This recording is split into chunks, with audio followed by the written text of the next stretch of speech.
The big turning point was our house got set on fire. We caught a light basically at 1 a.m.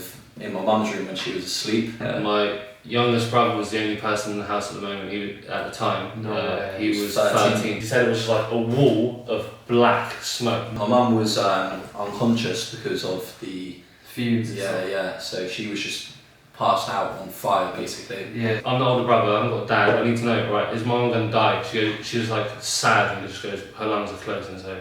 Hey, what is good YouTube? Thank you guys for tuning in. My name's Gov and welcome to the official launch of my podcast where I'll be interviewing entrepreneurs from a range of different backgrounds, talking about their successes, talking about their struggles and everything in between. On this week's show, I had the pleasure of sitting down with the Fontaine brothers who, despite all of their adversity in their younger years, have gone on to start a property management company, which despite being in its infancy is doing particularly well. They've also got a YouTube channel as well, which has just exploded in the last month, where they document every part of their property journey. So we sat down together, we discussed everything from the initial setup right through to advice that they could give to other people, as well as delve a little bit deeper into their life growing up.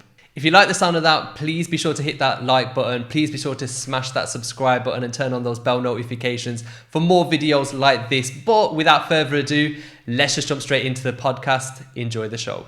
3, 2, 1. Yes, boys! Finally on the show. Finally got the podcast started. I'm so excited right now. You know, I've had this equipment for about 3 months, man. Never been able to use it. And you boys are going to be the first ones kicking off the podcast. Yeah. I'm excited, man. I'm excited. Thanks for having us on, first of all. Nah, it's alright, man. My pleasure, man. I don't think you got the memo about the hat, though, but... I want to know who your barber is, bro, because all barbers are out of business right now, mate. Twana, I actually found him out. Twana, he's the best barber in the whole of, well, I don't know, Featherman might disagree. Featherman. For those of you that don't know, Mr. Featherman is a guy that's watched like about 20 of your YouTube videos and decides he wants to be your biggest fanboy. He loves it. You just don't like my haircut, so I've got the hat for you this time. That fade is looking slick, man. You don't need to hide it, man, I'm telling you. So boys, right, so for anyone that's just tuning in, watching, obviously like I said, I wanted to do a podcast about property, about newbies, about people that are new to business. And you boys, I don't know where you came from, because obviously we've had a property group since July. I think you joined sort of just before Christmas and you both just came out of nowhere. I think I got a message from yourself saying, can I post? I was like, yeah, of course you can post in the group, man, it's cool. You come out, you get a rent-to-rent deal, which we'll go into in a little bit more detail later on. You come out and you're sort of like helping people, encouraging people. Next thing I know, you're dropping a YouTube channel. So we'll get into all of that today. Obviously, we've got time to chill, so we'll do that today. But I think for anyone that doesn't know who you are, right, which is only very few people in it, because I know obviously a YouTube channel. What would you say, so obviously you've got a property business. Yeah. Just talk us a little bit about what you're doing in property and then we'll start getting into the nitty gritty and getting to know you boys a little bit better. Yeah, currently at the moment, we're just doing rent to rent, so... Yeah, HMOs. Yeah, so it's a easy strategy to sort of get into with little money. To invest. The reason that we done it though was just mainly for the experience of like property investing, managing properties.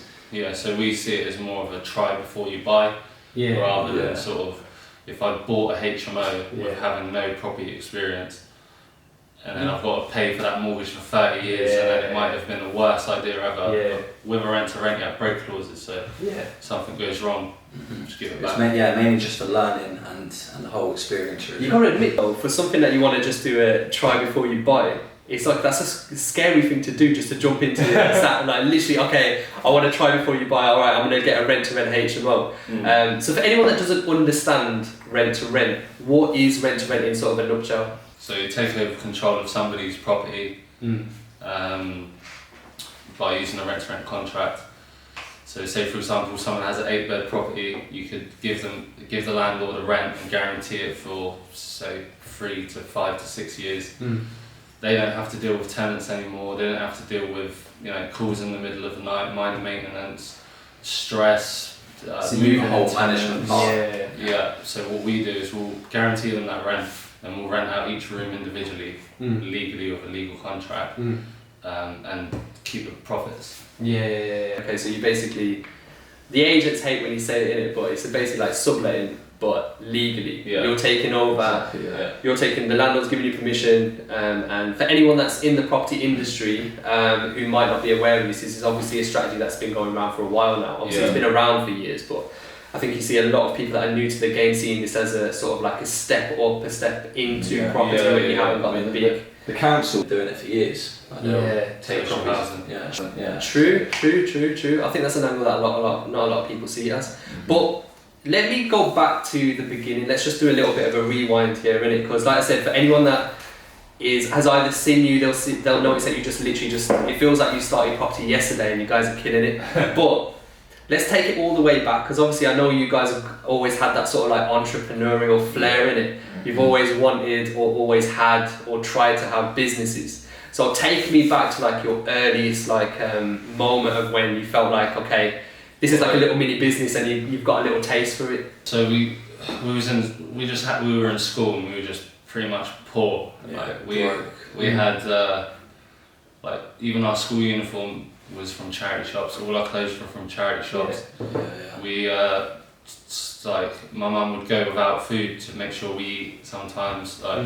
It's when our dad left really. He left us with nothing. He took everything. Took even cutlery. Mine and my mum's bed. I was 7. Took my mum's car, sold it. Emptied our bank accounts, our savings. No cutlery. There wouldn't have been much in there, but not even any cutlery to eat out of. Those sofas, just empty house, right? So we're just living in there and we've got to go to school still. So I'm in school now, I'm thinking, okay, now I need to make money. So I say to my mum, how can I make money? She says, you can rake the garden for £1 a week. So I'm just doing that. After 5 weeks, I finally got my fiver. And then I just go across the road, there was my mate. And I was like, do you want to come out? And then he goes, yeah. I want to go down to the shop though. So he goes, Mum, can I have a fiver? And she goes, yeah. Just like that. And I'm just like, mate, come on, like I've just worked 5 weeks for the same thing. So I need to think of a better way. Then when we was in school, we used to obviously grafting. In school, we used to get £2 lunch money a day from my mum, which was good. Like you can get your food and that. But what I used to do was I would go to Asda and buy 5 packs of biscuits, 20p each, and I have a pack of biscuits for my school lunch a day for the week. And then I have £9, and then with that £9 I buy reduced cans of drinks, reduced sweets, everything on offer. And just fill my bag up, take it to school, and then have like a little sweet shop in school. So we've done that for a bit. Obviously he was thinking like DVDs and all sorts of stuff in school. Do you feel like if that never happened, you probably would have been as inclined to go and do all the things that you do? So it's almost like, obviously you kind of had a bad situation, it kind of almost forced your hand a little bit because you kind of never had no choice. And then off the back of that, just put it this way, I used to go around my friends' houses and be like, whoa, like, and I'd just be like, and I used to just want their life. And now they're my age still rely on their mum, still. Like, just like I'm glad that I had to graft, and I learned so much from my mum. Like we used to live in an area where it's just benefits. So no one works. Just before you say that, like, even though we lacked financially, like we was never short from love and guidance from my mum. I love that. So I love that. Like Syria, she showed us about work rate. I said, why are you like working when you could just sit at home, watch TV, and get paid like everyone else? She's like, look, you need to work for your money. You need to understand the value of money and respect money. And I just seen her working through all weathers, having 3 different jobs just to like survive. So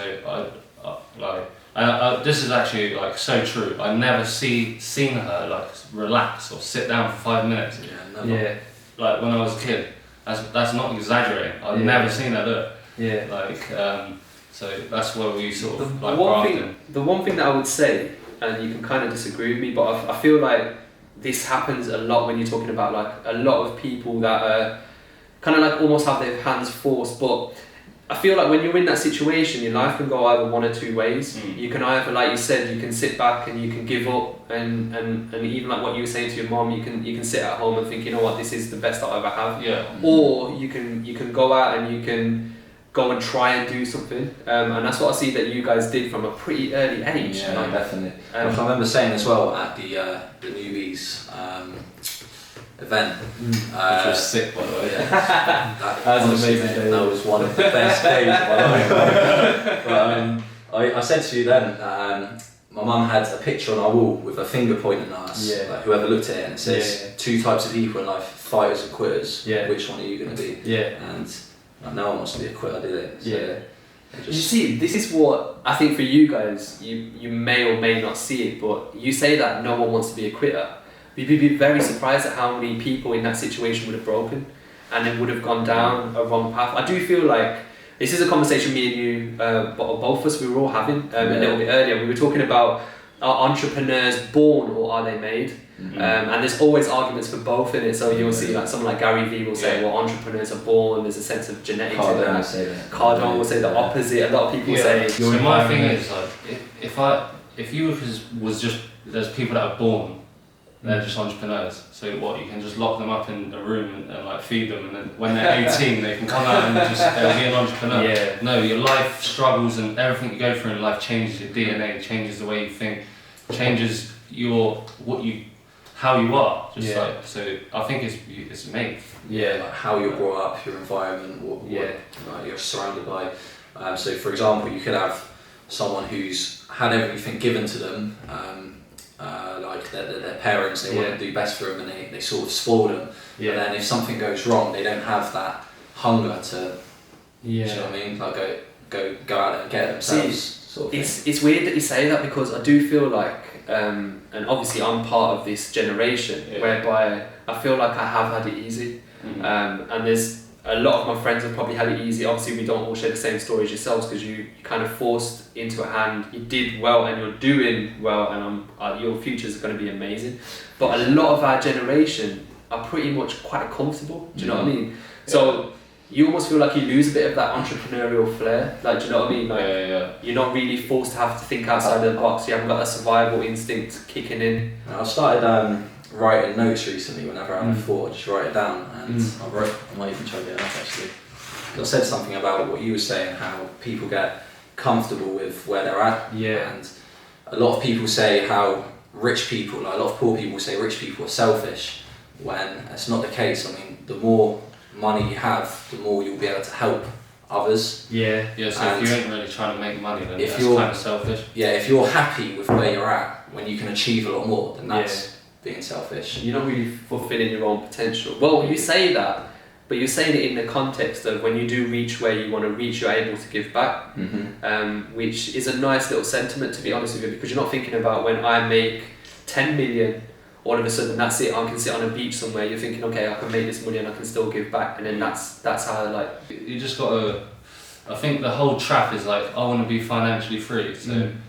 So you just, what does that mean? You don't want to work? Like your end goal, just don't work. Because I actually love being busy, love making deals, and love. So if I if I'm not busy, then I'm depressed. If I've not got something to do, then I start getting depressed. And it's weird that you say that, because a lot of people with their free time, and I was probably guilty of this at some point in my life, where you have your job, you got money coming in, you're comfortable, so what do you do with your free time? You try and escape. You're on your PS4, I'm on my PS4 till like 5 in the morning with my mates, or I'm down the pub or whatever. But everyone's guilty of it, so like everyone. Yeah, we've done that. So you're saying that obviously you like to keep busy. So recently, like I've been through depression a lot of my life, like from the age of 7, like going to see like someone to help me with it, and like I was really bad for a long time. And it's only recently I've realised like I'm only like depressed when I'm really bored. I'm feeling like you don't have a purpose, you don't have something you're working to, and when you get to what you're working to, you don't have the next goal. You don't have anything. Like having like an idle mind. It can be sort of like you start having the devil sort of like play sort of like tricks with you, make you feel like we'll see what you have in it. Like prime example was like Tyson Fury. All he wanted to ever do was beat Klitschko. He just done that, and then, well, what's the point? I've just done that. everyone spoke about it for about a week and now it's done. Like, so that's, if you haven't got the next goal, you're going to get so depressed. So why, out of all the little bits, 'cause obviously, like I said, you used to have like sort of like little businesses when you were growing up, obviously you guys have worked as well, but out of everything that you could have picked, why property? Out of everything, you could have done e-commerce, you could have done, I don't know, anything, but why? I think it's just a love for it. Like, you got a passion for it. Yeah, I mean, like, even yesterday when we was just looking at this next HMO.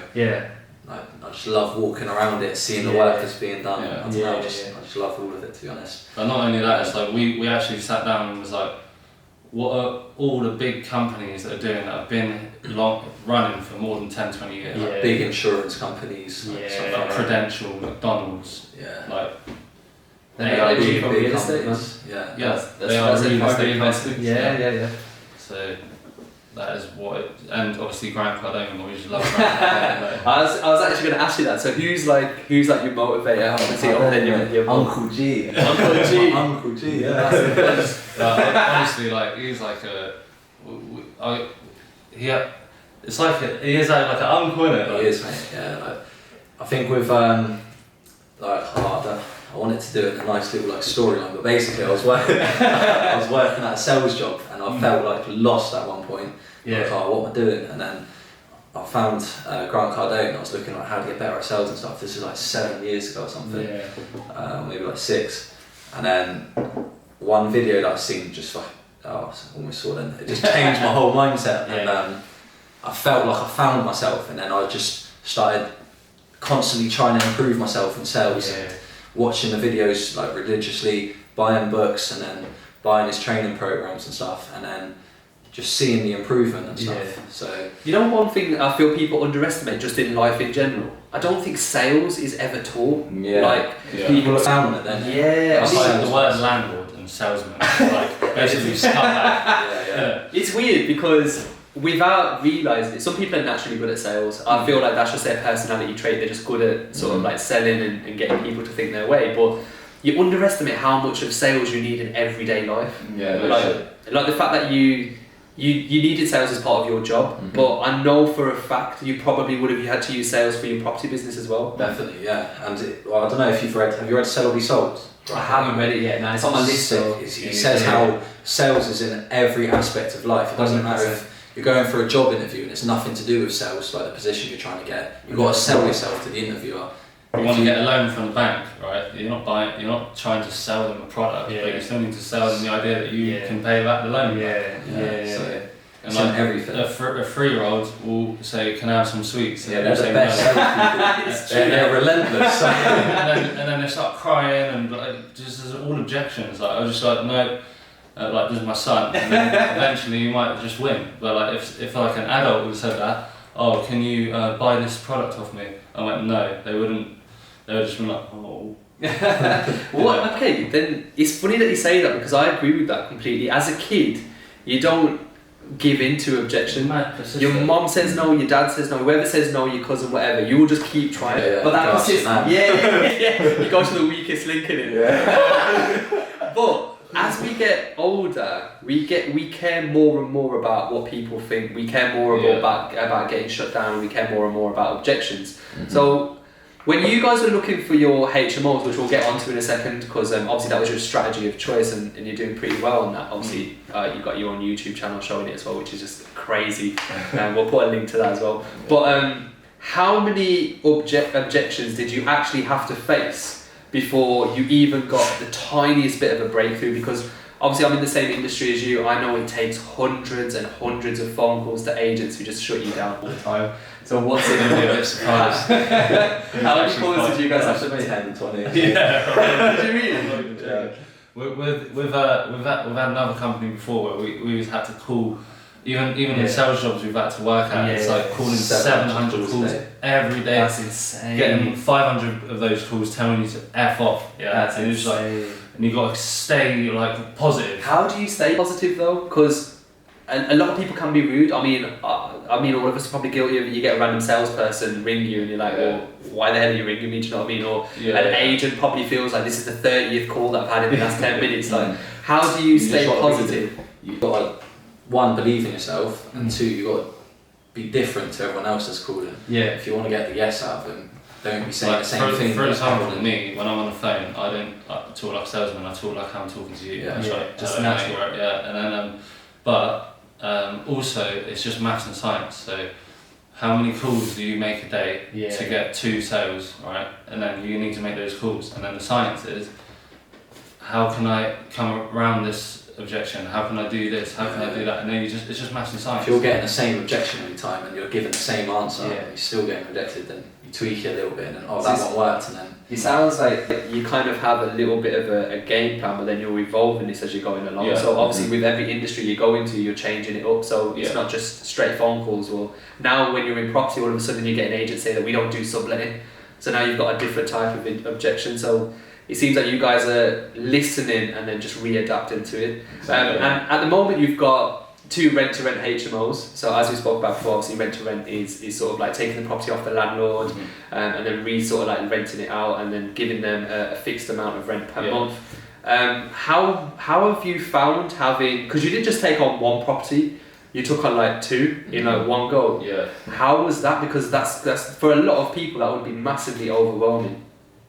Yeah, it was a bit overwhelming, but like, I don't know, I enjoy stress more, like, if Good it's something stress. that I can control, Yeah. I love it. Like, I actually, it just becomes excitement. If it's out of my control, getting stressed is like really pointless, but... There's nothing you can do about it if it's out of control, so why stress about it? Yeah. I used to get too stressed over stuff that I can't change. Yeah. Like, say coronavirus, I might be like, just stressing, I can't do nothing about it. Yeah.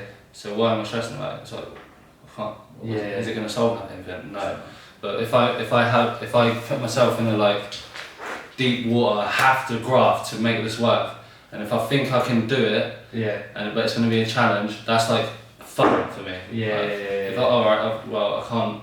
I'm going to have to stay awake for 20 hours a day to get this done. Done. Like, that's just the part of the fun. Like. No, I like that. And like I said, you've taken on 2 at the moment. What would you say has been the hardest bit? Because obviously the agent accepting and the landlord being happy with it is literally just the beginning.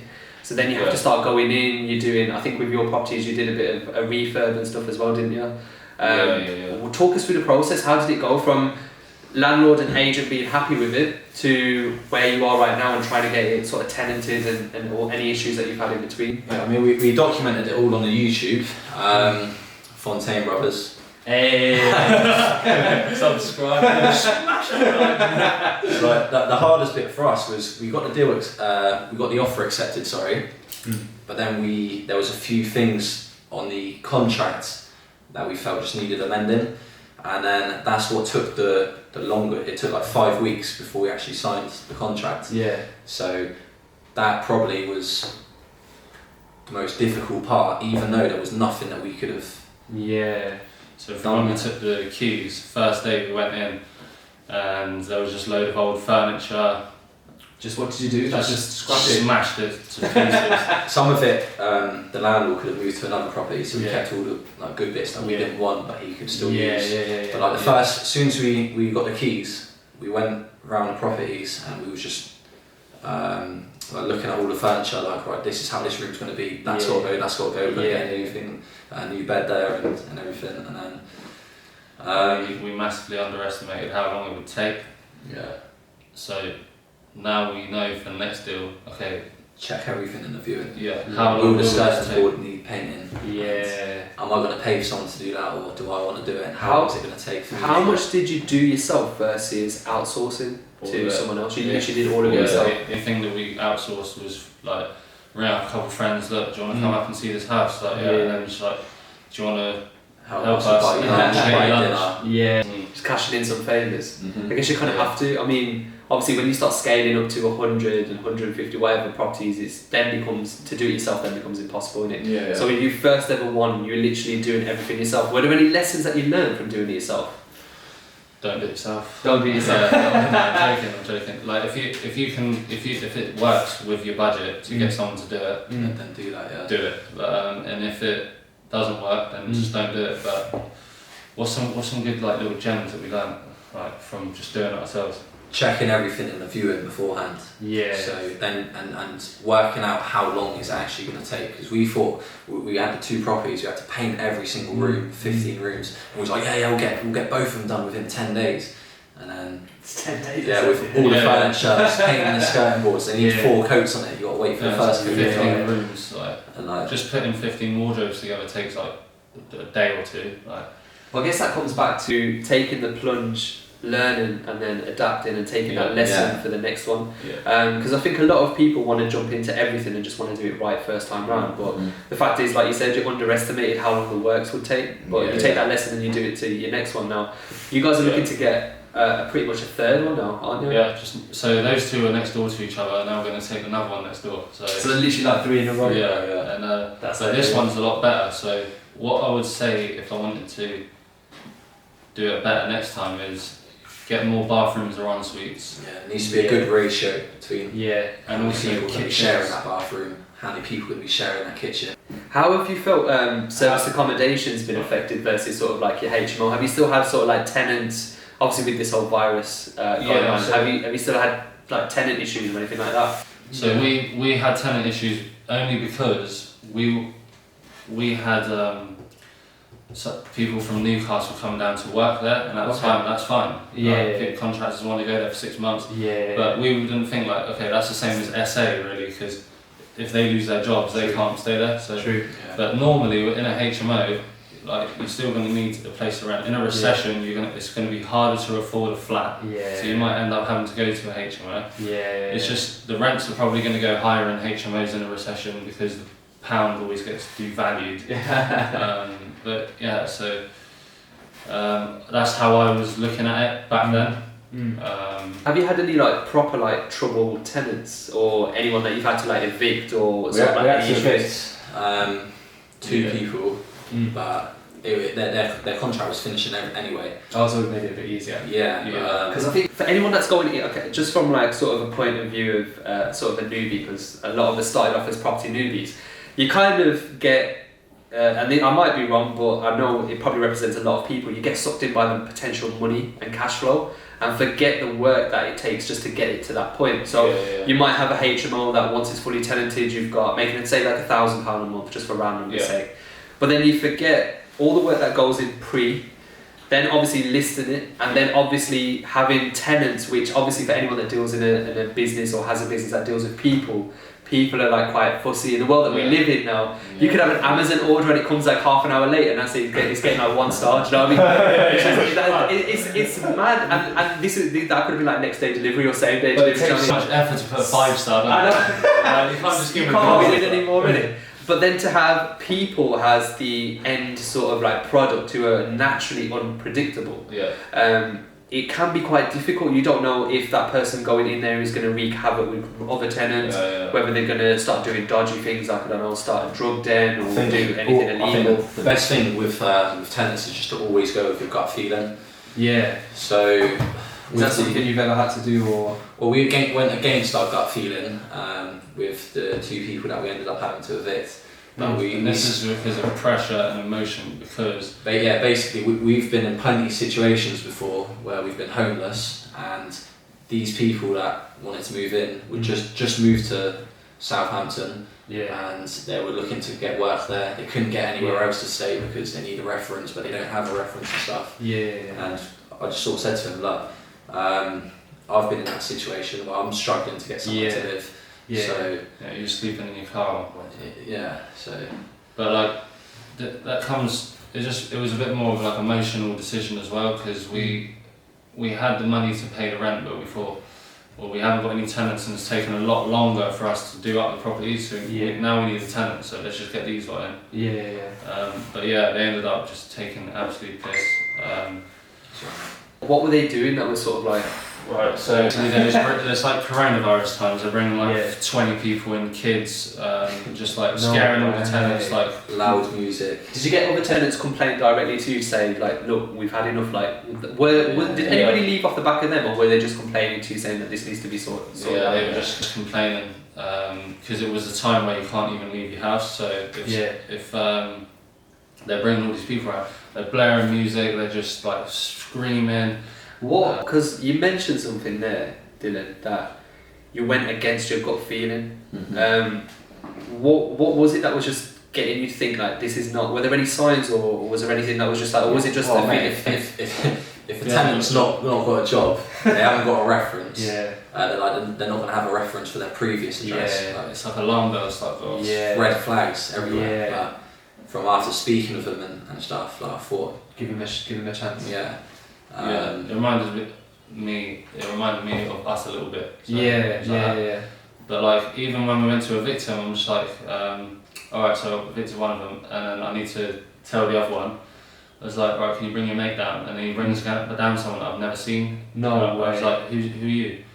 I was, the other guy moved back to his country. So, No alright, mate, way. well, you've never signed a new contract with me, you've never paid me any rent, I don't know who you are. Yeah, Just no, get out. he's saying you can't pay rent because of coronavirus and you can't move out because of coronavirus.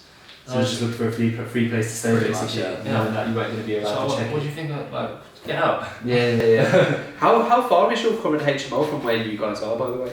Well, where we live, Yeah. 45-minute drive. Yeah, that's not bad. Do you feel like it probably does have some advantages having it a little bit closer to you rather than sort of like Yeah, you miles should and miles? definitely look. Especially when starting out, is like if you're going to be managing it yourself, Yeah. somewhere close to you, because let's say it's a 5-hour drive Yeah. and then you have to fix something or I don't Yeah. Just do a viewing, bring a tenant in. Yeah, I'll do a viewing. What about And sort they of, cancel after an 11-hour drive. can you imagine? How would you go about, because obviously has it got to the stage now where you've got like handymen in place, or do you still go ahead and do everything yourself? So for example, if a tap's leaking or a bathroom, something needs fitting or fixing, do you guys go down and still do it yourself, or have you got like a power team in the area? Or We're kind of good because the landlord's got an amazing power team. So so you could tap into that. he's got one. just He's give- the biggest landlord in Southampton, I think. No He's one way. whole Whole Hampshire, yeah. So How did you manage to get in touch with him, or he get in touch with you? If he's like the biggest Well, landlord. we were speaking to the estate agent, and then the estate agent, the guy came out and he was saying, because we gave him like our frequently asked questions sheets, we had like pictures of how we're going to do the property and stuff, business cards, and then he was like, it's really, really professional, and then we done the viewing and that, and then we had to go back there just to measure a room because we was unsure of whether it would be alright because the roof was slanted, and we found out that we got to measure from 1.5 metres, and then that probably doesn't make sense, but it's not a YouTube video. But and then we was like, we need to go back up there to measure the rooms, make sure it all works, and then he was like, the landlord's he wants to meet you, so he's gonna be there. Okay. And we sort of just started chatting to him from there, really. And you just built that relationship up with him. Just Is that third one from him as well then? Mm-hmm. So he just was like, I've got this on first refusal, you can have it. So we're just looking at it now. I feel a big part of that, and you can correct me if I'm wrong, is that you guys have never changed how you are. Right, and I say this with because I love you boys, innit? Because we have jokes, but your YouTube channel, anytime you run a live feed, anytime you're on Facebook, you've always been the same. Like you've never been pretending to be like you guys didn't come today with like Armani suits on and like, do you know what I mean, like a watch or like that's fancy or like a rollie or anything like that. Do you feel like it's important, because I feel like a lot of people might tend to try and put on a front to think that they're try and pretend they're bigger and better than they potentially could be just to try and impress someone. But you guys always just kept it real. Like, the landlord just likes us because we don't pretend we're someone we're not. Like, if he saw me in a pub randomly somewhere and walked in and just was listening out to me, he would know that I'm exactly the same person as I speak to him. Exactly the same person on a phone agent. Exactly the same person on YouTube. I just can't not be me anyway. Always be yourself. Always keep it real. Don't try to make stuff up. Try to lie or anything. Just be real to yourself, and then people will rate that. So. No, I love that. And like I said, you've got such a good relationship with the guys giving you another property. Mm-hmm. How many do you feel like you would want to have, or before you think, right, okay, I've done this, I've tried it, you wanted to dip your toes in it, and you've achieved probably far more than a lot of people that have been in the game for about even like a year or two. Where would you feel like you'd want to go next? Like what direction would you want to take your property sort of like venture into? We don't really want to get more rent to rent, because I think we said at the start of this podcast that we've only done it really for experience, just to learn.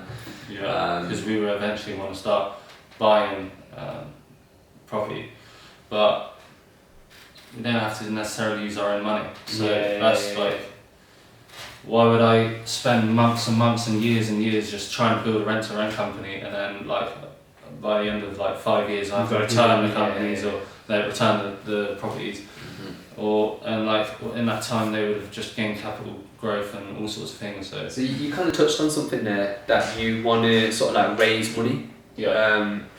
How would you feel like you're going about that? So I know one thing that you guys have started, which is your YouTube channel, which is sick, by the way. We'll get onto that in a minute. But do you feel like things like that, and maybe putting yourself out there on social media, has actually helped you and your business? Because I feel like it's something that's massively underutilized, man. Yeah. Well, basically, put it this way: before you even heard of us, you say we come out of nowhere. Yeah. We was actually trying to do property, but we were just getting nowhere. We didn't know anyone. We didn't know anything. We just watched a couple of YouTube videos. We started just being on just networking. I can pretty much reach out to anyone now. Like, even if I don't know anyone, I'll be able to reach out to you and you'll know someone. Yeah. So like, I can always leverage people's knowledge and experience now. Yeah. And that's well bigger than like paying for a course. We spoke about this quite a lot, and I'm a massive believer of it. Experiences that you've had in the past tend to sort of like mould or direct your future. And we spoke about that just sort of like briefly. I know obviously you sort of talked about your sort of upbringing and everything that happened with that. Were there anything else sort of that you sort of had sort of growing up? The turning point for like, after we left school, me and him were sort of hanging around with the wrong crowd. Getting involved in bad things and just not doing anything productive. And then the big turning point was our house got set on fire. We caught a light basically at 1 a.m. in my mum's room when she was asleep, and that was the biggest. Yeah, because how old were you guys at this point? So I was 18. You must have been 16. My youngest brother was the only person in the house at the moment. At the time, he was 13. So no way. What he done was, obviously the fire alarm was going off. So like 1 a.m. Like he just stays up late anyway. He just was like, oh what? Like he goes and opens my mum's room where the fire started. Black smoke. And like, you know when you see in films like a burning house, there'd just be fire everywhere. He said it was just like a wall of black smoke. No way. So my mum was unconscious because of the fumes. So she was just passed out on fire basically.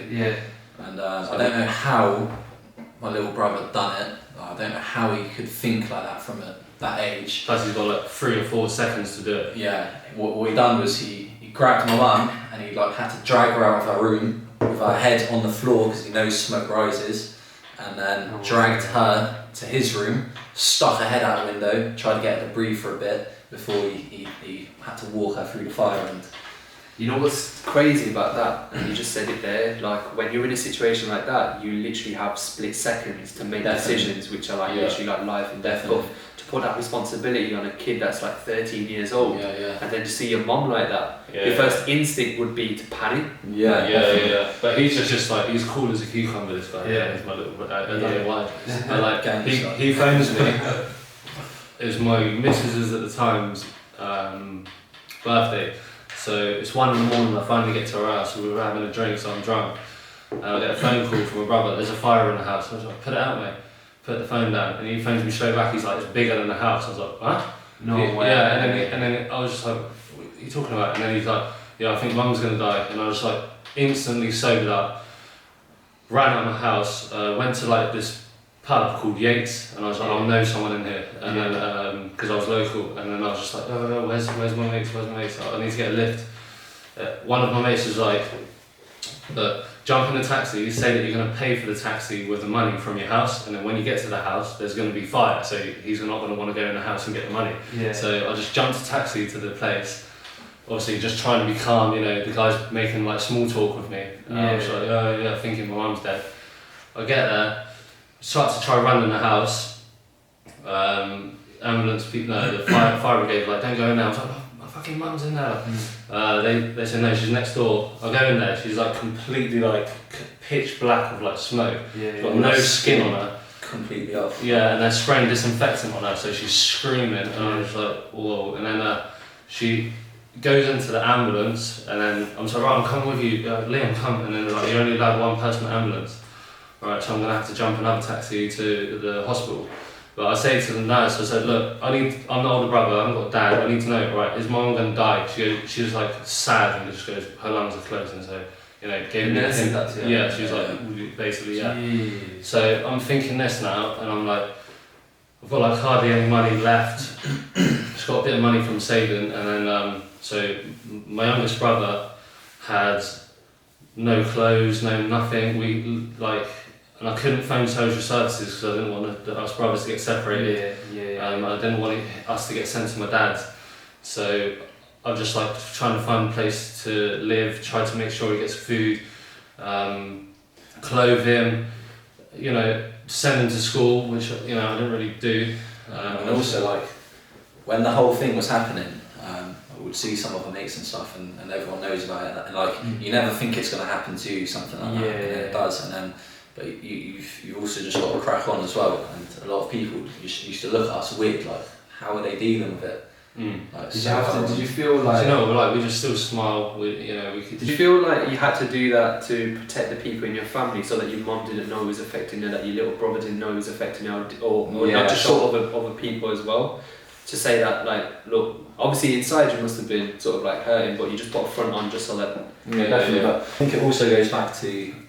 I felt if you can't change like a situation as well, there's why, like, obviously it's a sad situation, but there's nothing that you can do to change that, so you just got to think, what can I do to better what we're in at the moment, and being upset, not doing anything's not going to do anything. But see, this is where like we will always disagree, man, because I think 90% of people will look at that situation and they'll melt, they'll crumble, and they won't see it like you boys do, which is, okay, this happened, this is my life, okay, we need to get over it, so now what do I do next? Instead, you get people stuck in this limbo where it's all they can think about, it's what takes them and drags them down. So what you're saying takes so much mental strength to say, this has happened, there's nothing we can do about it, let's move forward. And you don't learn that level of maturity, in my opinion, till your late 20s or 30s, and you're forgetting that you guys are just kids, man. 18, 16, 30. We've always been tough, we've always had to just strong, find our own way all the time. I've always been mentally strong kids, so we just saw it as a... I never thought my mum was going to die. I always had, like, nah, she's not. I just saw her as a setback. We've seen my mum start from the start so many times in her life. I just saw her as a step back, and we have to be strong for each other. That's the only way. So, I don't know, it is what it is. So. Do you still feel like you deal with problems like that now? Because I feel like you've maybe have applied some of that to your business sort of like projects, which is why you do so well, because so, as you mentioned, when an objection comes up, when an obstacle comes up, instead of dwelling on it, you think, right, okay, this is a new problem. How do we solve that problem? So say for example, someone gets an objection on the phone and that just ruins their day. It's like I just can't let that. I just make another call. It's about finding solutions and dwelling on the problem. So, like, for example, with the rent-to-rents, losing tenants, you know, rather than like dwelling on it, we've got to think out of the box. How can we solve this problem? It's funny that you say that. How can we think of the solution rather than think of the problem?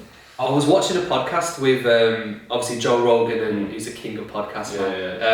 Joe Rogan and Kevin Hart. So I don't know if you watched this. It was a couple of weeks ago. It was absolutely amazing. Kevin Hart, for me, probably in terms of his work ethic, like one of my heroes. There's no two ways about it. But he talked about life as a video game, and he talked about how he looks at life as a video game. So he started off in an area which was quite rough. It wasn't the best area, and he goes, again, like how, as we discussed, you choose one or two paths. You either go down a path which is not great, or you try and level up and see it as, okay, I just need to get past this stage, and then new opportunities will open up to me in it. I feel like you guys have done that from a young age, so you've had a problem, you've seen it, and then you've just gone, right, okay, what can we do about it? From your playground days when you're selling biscuits to all the issues that you're getting, which a lot of us will watch on your YouTube, like literally it's like an event, like we can't wait for it to come out, and we're sitting there like watching, waiting for it to premiere, man. But it feels like you have these problems, and then you, instead of dwelling on it, you just overcome them and think of it as almost like a game where, okay, how do we take this to the new level, and like, how do we get past it, which is amazing. And just touching on that point, because it's something that we haven't discussed yet and I wanted to, your YouTube, right, it has blown up like crazy. Oh my God, it's gone from, I saw your post the other day, it went from 0 to 666. Which obviously you're like, yo, someone subscribe quick time because this number's not in the space of what, like 2 months? Like 4 now, I think. Has it been 4 months? That's crazy because it feels like you release a video like every other week. Sure. But to go from that to like in 4 months, that's quite impressive. Yeah, What sort of, okay, first of all, when you started the channel, what made you want to start it? And then number 2, what sort of direction did you have for it, and has that changed, or have you just gone with what you wanted to start with? To answer the first question, I think we wanted to be a channel that we wish we could have watched when we was first starting. So I know we've mentioned it before, but like a lot of people try to sell you the dream, they don't tell you about what can go wrong and stuff. So we wanted to just jump straight into it, and then listen, I know a lot of newbies, they will just try and they'll find out someone on YouTube, or they'll see someone somewhere doing well, and then they'll reach out to them on Facebook. And then we used to just do that, and then it would just be like, let me call you, it'd be much easier. Okay, cool, right then, hello. And then they start pitching you something or doing something. So I'm just like, what is it really worth that much money to find out an answer to a question? So why don't I just... So you guys wanted to go down the path of almost as like a video tutorial documentary, because essentially what you guys are doing is you're teaching a lot of us. So some of your latest videos were like how to check for demand in an area. You're talking about like sort of like tenanting HMOs and the problems that you have. But what you do, which is different from everyone else, is you actually video record yourself. Some of the clips are just hilarious in this one, but anyone that hasn't watched this, they're gold. But it's because you don't change the way that you are. You dress the same, you talk the same, you just are yourselves online. But I've noticed a lot of people that are tuned into your channel, they tend to learn a fair bit from like what you're actually like, sort of like the videos that you're putting out there. What sort of direction do you want to take it moving forward? So I know obviously it's like, you've built a good foundation, a lot of people are learning from you. Do you still want to have that as the case, or do you want to sort of like move to other projects? Or so like, for example, our next video is like we're going to be taking on a deal, or we might be taking on a deal, we haven't made an offer yet. So what we're going to do the video about is everything we do to check the due diligence. So title deeds, planning permission, check the license, check the demands, walk the streets at night, speak to the people in the area. We're going to show everything, exactly how we check the title deeds, what we need to check in them, like that you won't. No one even thinks about that, you know. Yeah, like you will literally watch that video and know exactly what to do once it's out. But that's what we want to do. Like we haven't got an agenda. We're not trying to eventually do training or do mentoring or anything. That's not something that we want to do. We just want to share our experiences and what works for us. I'm a massive believer, which is why you guys are such a big part of like our property newbie community, which is just give people value and focus on your business as a separate entity. You don't need to entwine the two. So like if you end up doing something in property and you learn something, you don't need to put a price tag on sharing it. And you guys have shown that you don't just have to do that on a platform such as Facebook or Insta. You've actually gone online and done it on something like YouTube, which is scary, man, because you're putting yourself out there to be exposed to the whole world, man. So fair play to you in that respect. Appreciate it, mate. Thank you. For anyone that wants to do like YouTube as well, and you're probably just thinking like, what's people going to think about me? Yeah, that's exactly what people going to be commenting on my haircut. No, but the first thing, right? You see the first video I ever made, I was just like, we need to have a YouTube channel. Dill wasn't really on it at the time. At first I was like... So I started, the very first video, I'm just messing up. Like, you can watch it, if you want to watch our very first video on our channel, the first 10 seconds is me going, what's up YouTube, I don't know what to say. You said something to me which kind of struck me, is that when you started your YouTube channel, you wanted to come across a certain way, and then within about 30 seconds you ditched it and said, you know what, I just want to be myself. And as soon as he was like, oh what, you're just going to be yourself? Like, you're just going to be that? He's like, yeah, I'll be in it, mate. And what I also thought as well is, like, all of the benefits that it will help, like all the benefits it will give us, like how it will help us, so why wouldn't I do it? am I worried about what someone else thinks of me? Like, why wouldn't I do it if it's going to help me? It takes a brave person, and this is something that we were talking about earlier, in the fact that we live in a generation now which can sit behind a keyboard, say their opinions and views, ensure that you read them. And it takes a mentally strong person to be like, well, I know everyone says all these things, right? Well, oh, you've got haters now, that's amazing. Oh, you got.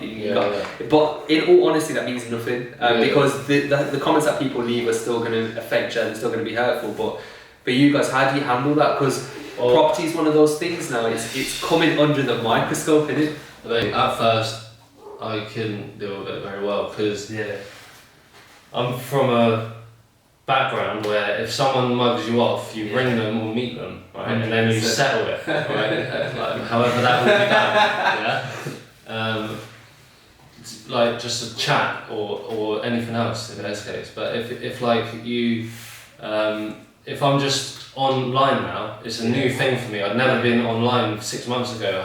Didn't have Insta, didn't have YouTube, didn't have nothing. Like. Even 2 years ago, I used to have a £10 phone. That's just what I used to have.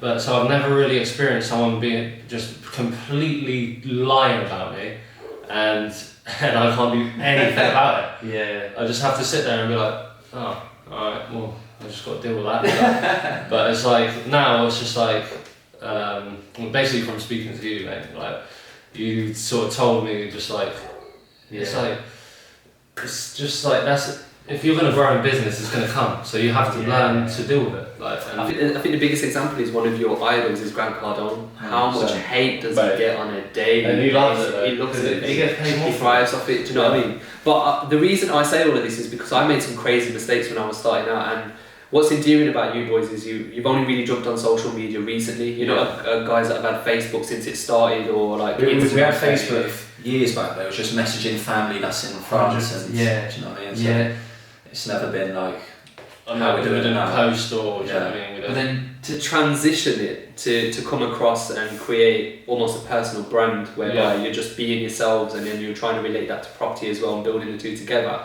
from a platform that you've barely used before. You're killing it. Like, you post daily, it gets a lot of engagement, you've got a lot of followers now, even on YouTube as well, your channel's growing, engagement's insane. But it takes a lot of bravery to put yourself out there in the first place. Yeah, definitely. Just goes back to, like, if it's going to help you, do it. And just don't care what others think of you. And like I said, your main objective is to not only document your journey, but then also to help other people as well. Which brings me nicely onto a little something that I want to like sort of share, man. So obviously for anyone that's watching, a lot of you guys will be newbies, I know that for a fact. We've got obviously a Facebook group, Property Newbies. There's the best Facebook group. It's just, you know, the funny thing is, we almost all forget that we're in property to do an actual business to make money. But then everyone's on their photoshopping pictures and like tagging each other. There's this banter. It's just also everyone's helping each other. Everyone's helping each other. If you post something on there, a question, within seconds you have the answer. It's just amazing because you've got all these different people that have got all these different bits of knowledge, and then all of a sudden you're piecing it together by connecting with each other and sharing it. It's just amazing. Plus that group is just it's just a laughing. It's just like everyone in the same box. It's just jokes. Done with that group is insane. Even just we used to join groups and try and ask questions and stuff, and you get someone making a joke, and then the next person will be like, this is irrelevant to certain fitness. Like, I'm a newbie, man, I don't like whatever, man. And then like with this one, it's just everyone will help you. It doesn't matter if they've been doing it for 10 years and been doing it for 2 months. It's just everyone's a community and family. Like, it's amazing the way you've like brought people together. Like, it's just, you know what it is? It's people have brought. They've all had the same underlying thing, which is they're okay to help people. Everyone in that group. No one's feeding or like draining that group or trying to sell or trying to pitch. Everyone just wants to help each other. Which is why, obviously, we've got a couple of questions from these newbies, man. So big up the newbies, man. So obviously, I put a post out to say that you boys are going to be on. I got so many messages. I can't even include them all. So I've picked out a hand select few, and let me know your thoughts on them, and just answer them as honestly as you can. So my first one is from Izzy Hassan, big up Izzy, big guy in the game, he will be soon at some point anyway. He's asked if you could do those same rent-to-rent deals again that you've done right now, and even the third one that you're coming through, what would you do differently to maximise the profits that you would be getting or could get? First of all, just understand how long everything's going to take to do. Really work out the numbers properly, as well as how long everything's going to take if you're doing it yourself. So instead of being like, well, I reckon we can bang this out in 2 weeks, like, alright, what are we going to have to do in those 2 weeks to make it get done in 2 weeks? So plan it, like really plan it. Were there any sort of like hidden costs when you took on your HMOs that you didn't account for, or was it just the time factor that you were just like, this took way longer than I thought? So there was no extra hidden costs, but because we underestimated how long it would take, we ended up having to pay the first month's rent without any tenants for 2 properties. So that adds on to the initial investment. So that is like a huge bit. So that's why it is so important to just unplan it. And you said something which you touched on earlier, which was en suites, isn't it? You said. Well, have a good ratio between rooms and bathrooms. So for example, if it's an 8-bed house and you've got 2 bathrooms, you might have 6 people in there and you're going to struggle to fill them last 2 rooms. But if there was 3 or 4 bathrooms, or a couple of the rooms had en suites, then it's a different story. Because maybe only 3 people would share the bathroom instead of 8 people. I love that. Right, question number 2 is from my boy, Mr. Neil Mystery. Big up Neil, man. Okay, interesting question. Do you see yourselves starting any other type of business in the future? So I know you've had businesses in the past, you've got your property business now. Would you want to get into anything else in the future, or are you just unsure about it yet? Definitely we want to get into open up new businesses, but it's also important to have them run alongside your other ones. You don't want to have a property business and then something that's completely different, complete other end. Because so you saying you would keep your property business, but then stuff that's related to property? Just an example. We're not going to do this, but like say you do Airbnb and you need a cleaner, so you can have a cleaning business. It's always like works together. Symbiotic.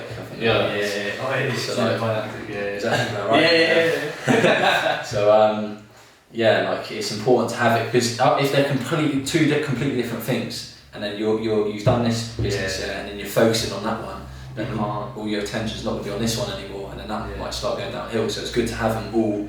And what we're actually actively looking to do right now is buy or take on businesses that are struggling or failing, and if we can sort of use our systems experience or people that we know to improve it, and it wouldn't be failing, then we take all their client base or all their revenue, and so it's a fast track. So that's what we're looking to do right now. I love that. Right, question number 3 we've got from Shahena, but I feel like you've kind of partly answered this, so I'll make her question a little bit more specific. So she's asking, what's the most challenging part of your property journey? So let me make that a little bit more specific. What has been the most challenging part of your first deal? Has it been like the tenants? Has it been the contracts? The contracts, because it took so long. There's negotiations. There's so many things that needed amending, and then things that are just out of our control, which is stressing us, and then time. But the main thing that we sort of struggle, being patient, and also we always look back in what happened last month, what happened in the last 6 months. We always think we should have been thinking bigger. So right now, the biggest. What was the question again? Sorry. What's the biggest struggle? So right now, my biggest struggle is mindset for doing rent to rent, because the reason we did it was to get the experience. Now we're getting. I don't want to be thinking about how can I make an extra £700 a month by getting this rent to rent deal. Next step is that I've got the experience of property. I know a lot about property. I've been there, done it. Now it's time to buy. Now it's time to raise finance. Now it's time to work with investors, JV with people that have the experience of doing big deals. Pull in finance from just like...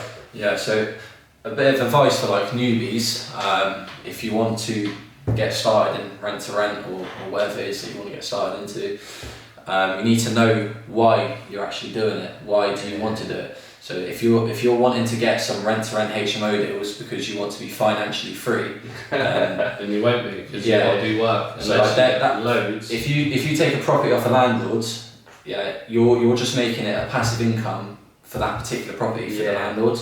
So all of these landlords that newbies are targeting are tired landlords, but they're not thinking that maybe after a few deals, they're the ones that are going to be the tired ones, having to manage all of the properties and everything. And they don't own them, they're just getting the...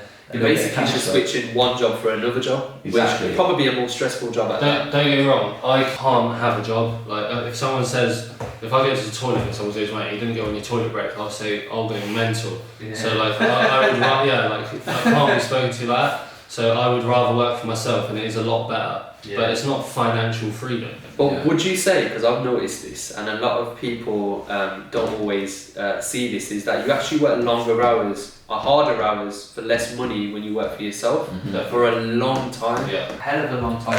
You've got to love what you're doing, because I mean, if I loved doing, I don't know, like customer service, for example, for a certain company, and I love that job, then that's what I should do. Yeah.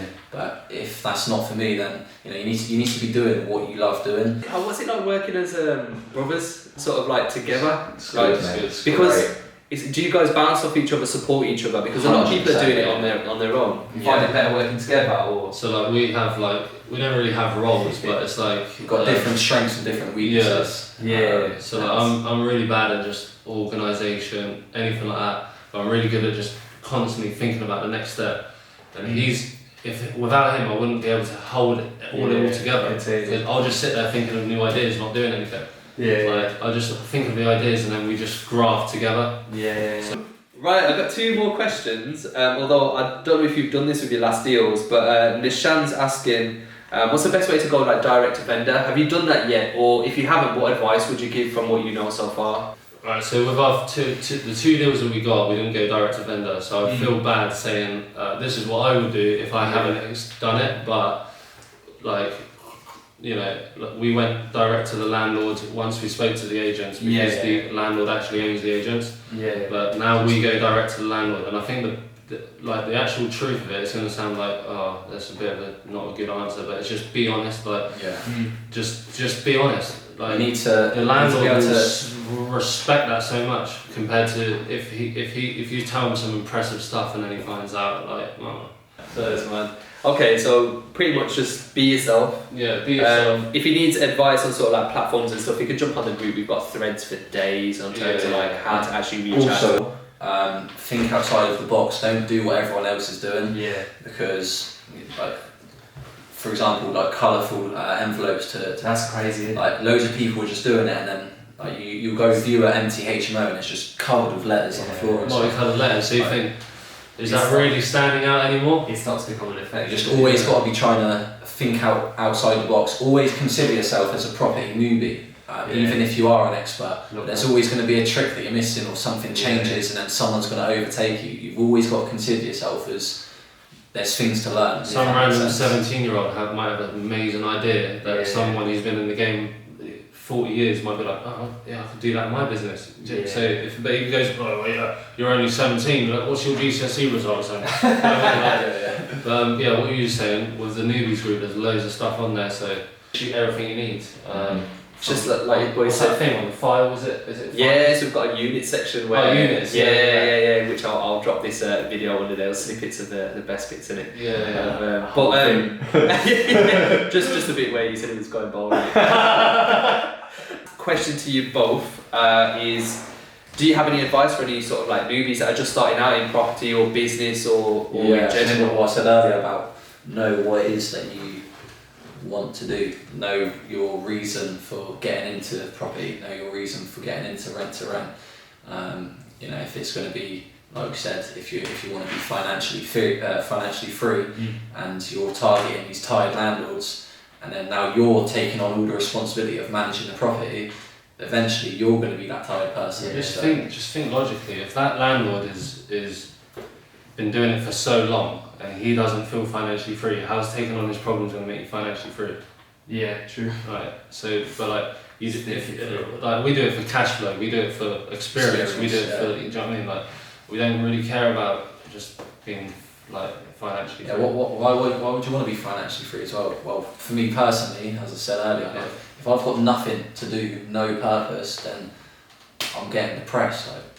Depression hits me hard. So. No one's really financially free. You can't just buy a country. You can't just do that. Yeah. Like you can't. Like there's not one successful. There's really not one person successful that can do anything they want. Yeah. Do you know what I mean? There's not one really successful person who doesn't do any work. Yeah. So. Yeah. But yeah, boys, first ever podcast. It's been absolutely epic, man. I'll tell you what I think. Like I said, you boys have literally just come out of nowhere. Yeah. Huge hearts, man. Like, I swear, every single person that posts in the Property Newbies group, you guys are always responding. Yeah. And like I said, it's not even just like responding in a professional way. Like there's banner all the way along. Like we all banner with each other. We all get on. Like I said, you determination more than anything. Whether you had 2 HMOs, 3 HMOs, or 0, the fact that you're so driven and determined, and you've already had these things that have happened to you, which almost to some extent have molded you into like these machines, which regardless of whatever happens tomorrow, you'll think in a way that'll get around it. Yeah. It's just epic, man. I said this from the moment I met you guys, man. Your future's gonna be insane, and I think the beauty of all of this is we're actually going through all of this with you. So like I gave you the example before when I was saying, obviously our Property Newbie community is really tight, it's tight-knit, and there's always people joining and they're all joining in. But I said, when I watch your YouTube channel, it's like we've literally taken one of our own, sent him out into the wild, into the jungle to like report, like literally just come back to us in like a couple of weeks, and report back to us as like what you guys have found out, because that's honestly what it feels like. Like you've gone through the process, you go out there, you've had your troubled tenants, you've had your phone calls that you've all documented and showed us in the group. I mean, it's just epic. And then you come back, you share all of this info and knowledge and wealth with us, and what do? We take it on board so that we don't make those same mistakes. And the value that you guys are giving is it's priceless, man. So for that, I will thank you, man. And like I said, it's just going to be an epic couple of months, and the fact that we're all involved in it and we get to see it is just amazing, man. So I'll just raise our glass to that, man, just as a bit of appreciate it. I need to feel like that. Boys, thank you very much. Go on, man. Fontaine brothers, subscribe to the channel. And the Property Newbies podcast, make sure you sub that 100%, man. Smash up the likes. comment, hit the bell. Everything is going to be in the description below. Links to your channels, links to your Facebook, and ultimately as well, man, just nice one. Helping each other out. So yeah, right, it's a wrap. Let's go. Thank you guys for tuning in. I hope you enjoyed the podcast. I hope you found that inspirational and motivational. If you want to see more videos like this, please be sure to hit that like button. Please be sure to hit that subscribe button and turn on those bell notifications for more videos like this in the future. And if you're interested in property investing and you're looking to be surrounded by like-minded individuals in a friendly community, then feel free to join the Property Newbies Facebook group, where you'll have access to a ton of different resources, as well as regular live feeds to help educate you and as well keep you up to date with all the latest that is happening in the property industry. Also, being part of that community, you'll get a chance to appear on the podcast and share your story with the world. In addition to having the chance to actually ask the interviewees before they come on any questions that you want to know about their business, about their life. I tend to give out 99.9% of you a shout out. So feel free, if you do have any questions for future interviewees, join the group, post your questions, and I'll be sure to give you a shout out and ask them. So thank you guys for taking the time out to tune in, and I will catch you guys soon. Peace.